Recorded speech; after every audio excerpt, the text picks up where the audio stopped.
Hi hello నమస్తే. Welcome to our channel. నేను మీ సిరి. కథలోకి వెళ్ళే ముందు వీడియోని లైక్ చేసి అలాగే హైప్ చేయండి. ఇంకా మన ఛానల్ని సబ్స్క్రైబ్ చేసుకున్నట్లయితే సబ్స్క్రైబ్ చేసుకొని సపోర్ట్ చేయండి. కథలోకి వెళ్ళిపోదాం. Mrs Agastya part 172. పనిలో ఉన్నావు కదా, నేను మళ్ళీ వస్తాను అని లేచి వెళ్తుంటే అమర్ అని పిలిచింది. హా అన్నాడు. ఉండు కాసేపు అంది. ఇట్స్ ఓకే, అంకుల్ని కలిసి వస్తాను వెళ్తాను అన్నాడు. ఆమె మాట్లాడలేదిక. అతను వెళ్ళిపోయాడు. ఆమె బయటికి వచ్చేసరికి అతను వెళ్ళిపోయినట్టు తెలిసింది. ఆ లంకంత కొంపలో పనివాళ్ళు తప్ప ఇంకెవరూ లేరు. కారు వేసుకుని అలా బయటికి వెళ్ళింది. అమర్త్యకి ఏదైనా తీసుకోవాలనిపించి షాపింగ్కి వెళ్ళింది నవ్య. అక్కడ అనుకోని దృశ్యం చూసి ఆమె మనసు చలించింది. ఒకలాంటి వేదన కలిగింది నవ్యలో. పాపని అగస్త్య ఎత్తుకుని ఉంటే వాచెస్ ఒక్కొక్కటి అతని చేతికి పెట్టి తీసేస్తుంది శ్రీధ.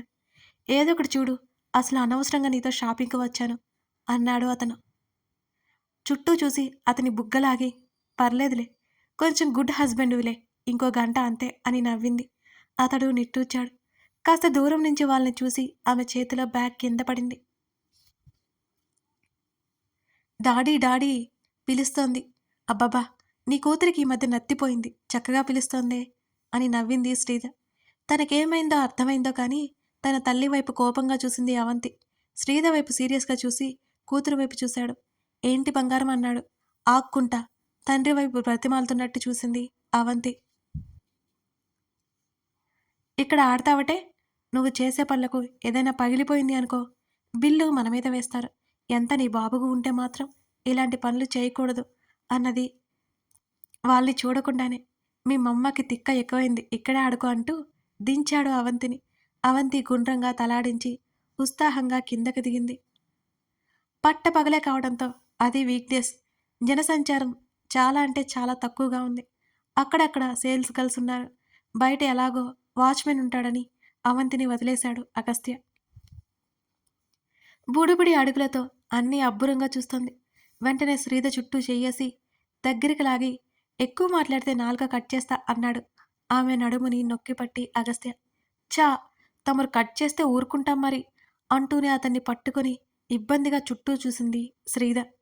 మనం బయట ఉన్నాం స్వామి అంటూ విడిపించుకోబోయింది. సో వాట్, రెక్లెస్గా చూశాడు. మహానుభావ, నోరు అదుపులో పెట్టుకుంటా నన్ను వదిలేయి ముద్దుగా బ్రతిమాలి. గుడ్, నేనన్నా నా కూతురన్నా ఆ మాత్రం భయముండాలి అంటూ ఆమెను వదిలేశాడు. అబ్బో అన్నట్టు చూసింది.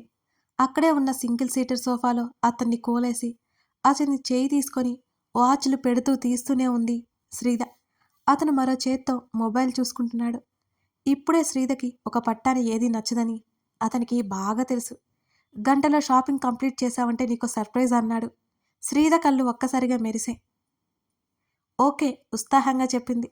నేను చెప్పింది వాచెస్ షాపింగ్ కాదు అంతా అనగానే అతని వైపు కోపంగా చూసింది. నీ సర్ప్రైజ్ నాకేం అక్కర్లేదు, గంటలో ఎలా అసలు అని అతని మీద అరిచింది. నీ ఇష్టం భుజాలు కదిలించాడు అగస్త్య.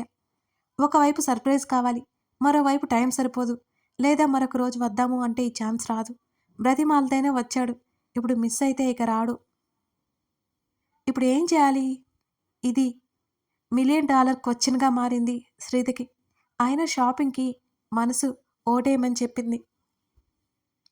ఫాస్ట్గా చూడసాగింది. తన షాపింగ్ త్వరగా కంప్లీట్ చేయకపోయినా అతని సర్ప్రైజ్ ఉంటుందని ఆమెకు నమ్మకం. అదంతా చూస్తున్న నవ్యకి కళ్ళల్లో నీళ్లు తిరిగి మనసు బగ్గుమంటోంది. బ్యాగ్ కింద పడిపోయింది కూడా గమనించుకోలేదు నవ్య. కాదు, నవ్యనే అవంతికి అడ్డుగా వచ్చింది. తల పైకెత్తి మరి నవ్యని చూసింది. కింద పడి ఉన్న బ్యాగ్ని కూడా చూసింది అవంతి. నవ్య డ్రెస్సింగ్ స్టైల్ ఒకసారి చూసి, చీర కట్టుకోలేదు, పక్కన బేబీస్ లేవు కాబట్టి ఆంటీ అని పిలవకూడదు. తల్లి చెప్పిన మాటలు గుర్తొచ్చాయి అవంతికి. కింద పడిన హ్యాండ్ బ్యాగ్ చిట్టి చిట్టి చేతులతో పట్టుకొని అది మోయడానికి ఆ చిట్టి చెయ్యి అల్లాడిపోయింది పాపం. వెంటనే నవ్య టాప్ చివరన పట్టుకొని లాగింది. నవ్య అవన్నీ పట్టించుకునే స్థితిలో లేదు అసలు. నవ్య ఎంతకీ పలక్కపోవడంతో విసుగొచ్చింది అవంతికి. అక్క అక్క అని పిలుస్తూ నవ్య చిటికెన వేలు పట్టుకుని లాగింది అవంతి. ఏదో లోకంలో నుంచి ఈ లోకంలోకి పడ్డట్టు, హఠాత్తుగా ఏదో స్పర్శ తాకగానే ఉలిక్కిపడ్డట్టు కళ్ళు దించి చూసింది నవ్య. ఆ మెత్తటి సున్నితమైన స్పర్శ ఆమె చేతిని తాకుతుంటే అదొక రకమైన భావన నవ్యలో. శ్రీధ, అగస్త్య అటువైపుకి తిరిగి ఉన్నారు. వాళ్ళు ఎంట్రన్స్ వైపు ఉండడంతో కూతురు ఆడుకుని వస్తుందని వాళ్ళనుకున్నారు. అవంతిని చూడగానే గబుక్కున వెనక్కి అడుగు వేసింది. బ్యాగ్ అంటూ చూపించింది కళ్ళెత్తి చూస్తూ అవంతి. ఆ ముఖాన్ని చూస్తుంటే శ్రీదే అని ఎవరికైనా అర్థమవుతుంది. ఆ బుజ్జిదాని మీద కోపం చూపించలేకపోయింది ఈ నవ్య. చిన్నగా నవ్వి ముందుకు వంగి బ్యాగ్ చేతుల్లోకి తీసుకుంది. Thank you. అవంతి బుగ్గ తాకింది నవ్య. ఇష్టం లేనట్టు చిరాగ్గా ముఖం పెట్టుకుంది అవంతి. ఎవరైనా ముట్టుకుంటే చిరాకు ఆ చిన్నదానికి. శ్రీదేవి ఎన్ని అలవాట్లు వచ్చాయో, అగస్త్యవి కూడా అన్నే వచ్చాయి మరి. అంతకంటే ఎక్కువే దిగిపోయాయి. అది చూసి నవ్య ఆశ్చర్యంగా ముఖం పెట్టింది. తెలియకుండానే నవ్యకి నవ్వొచ్చేసింది. నీ పేరేంటి అడిగింది నవ్య. కొత్త వాళ్ళకి ఏం చెప్పకూడదని తల్లి చెప్పిన మాటలు గుర్తుకొచ్చాయి. చాక్లెట్స్, బిస్కెట్స్ కూడా తీసుకోకూడదు. మమ్మీకి చెప్పాలి, లేదా డాడీకైనా చెప్పాలి. అవంతి మాట్లాడలేదు. నవ్య అవంతి ముందు మోకాళ్ళ మీద కూర్చొని అడిగింది. నీ పేరు చెప్పవా అని. చెప్పను మమ్మ చెప్పి చెప్పొద్దు అని అంది అవంతి. ఆ మాటలు అర్థం చేసుకోవడానికి కాస్త టైం పట్టింది నవ్యకి. ఓ, మీ మమ్మీ చెప్పొద్దని చెప్పిందా అనగానే నిలువుగా తల ఊపింది. నవ్య ముఖం అప్రయత్నంగా విరిసింది. నుదుటి మీద పెద్ద నల్లబొట్టు, జుట్టంతా పైకి కొప్పెట్టి ఉంది. బ్లాక్ మ్యాక్సీలో ఉంది. చేతులకి చిన్న నల్లగాజులు. ఎంత ముద్దుగా ఉంది అనుకోకుండా ఉండలేకపోయింది నవ్య. అక్కా, సైద్ ప్లీజ్ అని అడిగింది. ఈసారి నవ్యకి బాగా నవ్వొచ్చింది. ఏంటి? నవ్య మళ్ళీ అడగగానే ఆ బుడ్డదానికి కోపమొచ్చింది. ఎన్నిసార్లు చెప్పినా ఈ అక్క ఏంటి తనకి దారివ్వదు అనిపించి ముఖాన్ని మరింత సీరియస్‌గా పెట్టుకుంది అవంతి. ఎక్కడికి వెళ్తున్నావు నువ్వు అని అడిగింది నవ్య. ఆక్కుంటా.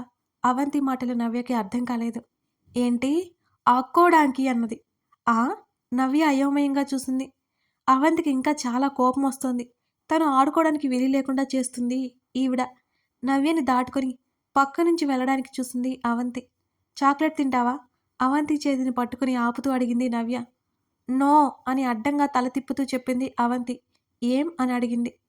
మరి మమ్మ చెప్పింది తీసుకోవద్దు అని.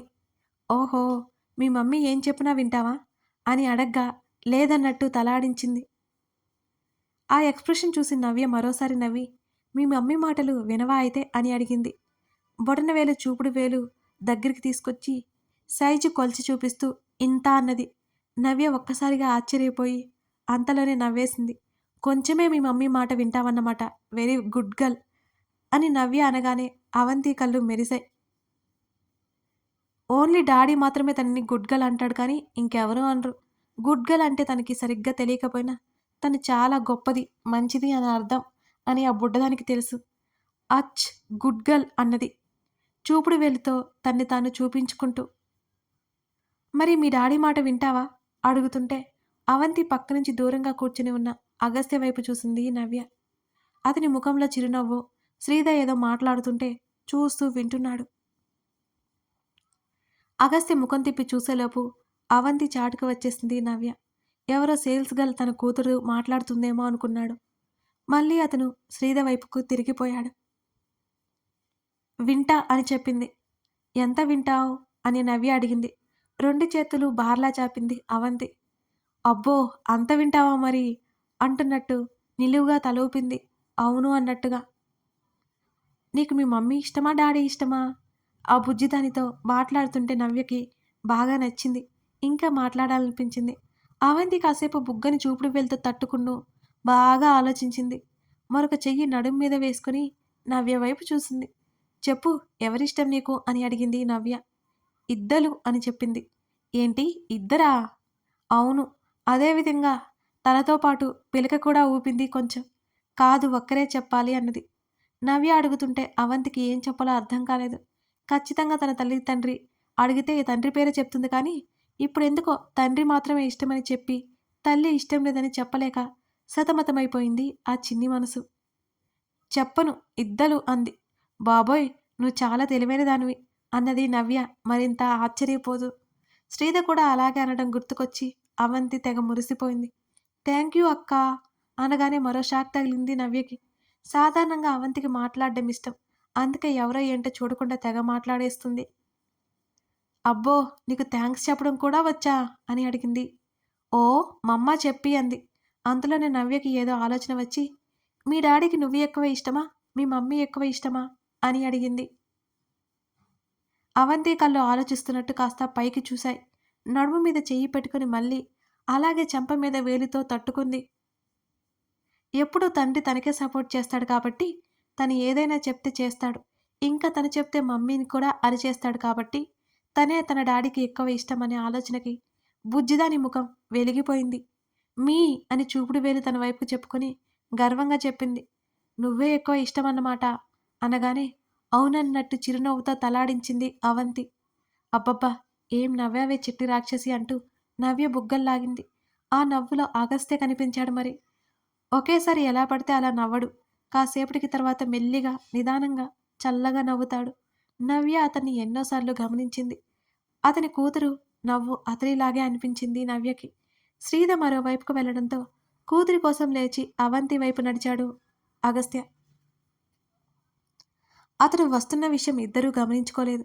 తన కూతురు ముందు ఎవరో కింద కూర్చొని తన కూతురుతో మాట్లాడుతున్నట్టు తల మాత్రమే కనిపిస్తోంది.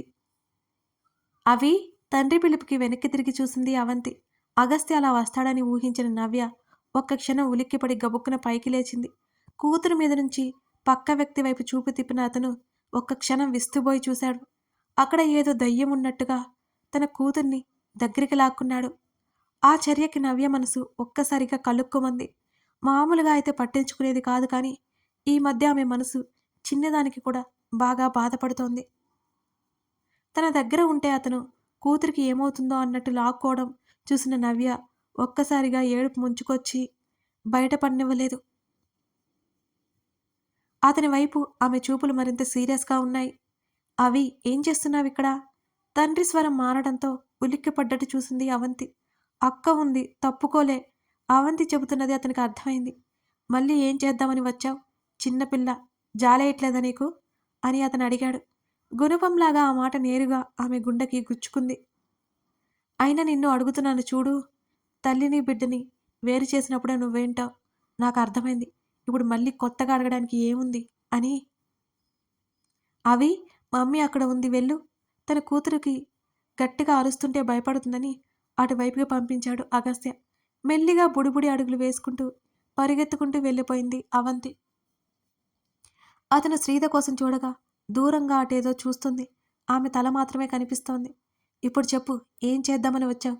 అని అడిగాడు చేతులు కట్టుకుని సీరియస్గా చూస్తూ అగస్త్య. ఆమెకి ఎక్కడలేని కోపం ముంచుకొచ్చింది. నిజమే అతనంటే తనకి పిచ్చి. అలాగని ఇప్పుడు అతని కోసం రాలేదు తను. ఏదో చేయడానికైతే అస్సలే రాలేదు. నువ్వు చాలా తప్పుగా మాట్లాడుతున్నావు.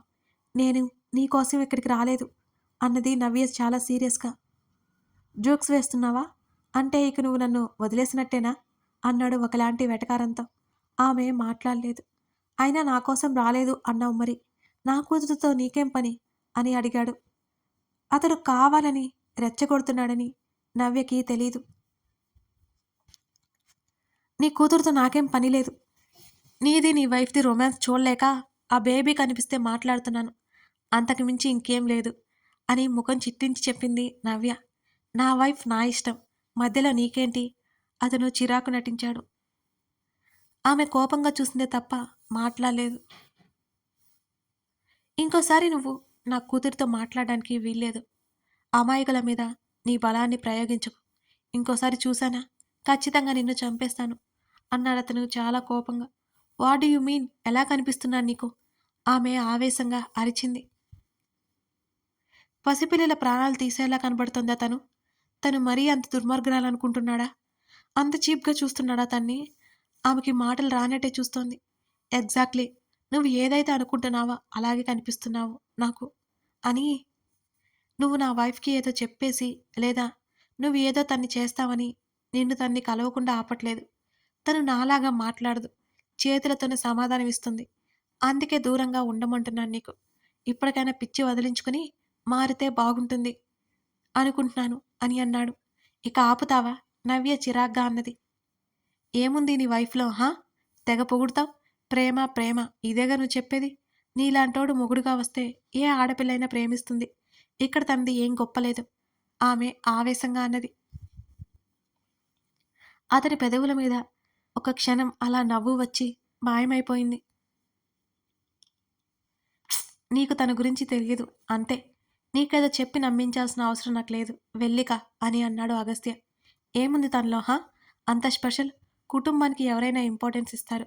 పబ్లిక్‌లో ఉన్నావని చూడకుండా చిన్నపిల్లలా నవ్వుతోంది. ఎంత తెలివైనదో నాకు అర్థమైంది అని వెటకారంగా మాట్లాడింది నవ్య. అతని దవడ కండరం బిగుసుకుని కళ్ళు చిన్నవయ్యాయి. మెచ్యూరిటీ లేదు. అసలు ఎలా నచ్చింది నీకు? అందంగా ఉంది. నువ్వంటే పడిచేస్తుంది. అంతేనా? నవ్య మరింత చిరాగ్గా అన్నది. ఆమె మాటలు అతను విని విననట్టు ఊరుకోలేదు. అయితే ఇప్పుడేమంటావు? తను నాకు కరెక్ట్ కాదని ప్రూవ్ చేస్తావా? అని అడిగాడు అగస్త్య. చేయడానికి ఏముంది? తెలుస్తూనే ఉంది కదా! ఏం తెలిసింది? అని అడిగాడు. Silly girl. ఆమె మాట్లాడిన మరుక్షణం ఆమె చెంప పగిలి రీసౌండొచ్చింది. ఊహించని నవ్య కూడా బిత్తరపోయింది. చెంప మీద చేయి వేసుకుంది. శ్రీదా! అతని స్వరం సీరియస్‌గా గంభీరంగా వచ్చింది. అవంతి కోసం చెప్పులు చూస్తూ కింద కూర్చొని ఉన్న శ్రీద ఒక్కసారిగా ఉలిక్కిపడి పైకి లేచింది. ఒక చెప్పే కూతురికి తగిలించి అదే కంగారుతో గబుక్కున అతని దగ్గరికి వచ్చింది. మరొక చెప్పు చేత్తో పట్టుకెళ్ళి తల్లి లాక్కెళ్తుంటే పరిగెత్తింది అవంతి. ఏంటి? అతని దగ్గరికి వచ్చి అడుగుతూ ఎదురుగా ఉన్న మనిషి ఎవరో తెలియక అయోమయంగా చూసింది శ్రీద. కథ కొనసాగుతోంది. కథ నచ్చితే లైక్ చేసి కామెంట్ చేయండి. ఇంతకీ నవ్య మారిందా? మారుతుందా? మీ అభిప్రాయం ఏంటో చెప్పండి. Thank you for watching this video. మరో ఎపిసోడ్‌తో మనం మళ్ళీ కలుద్దాం.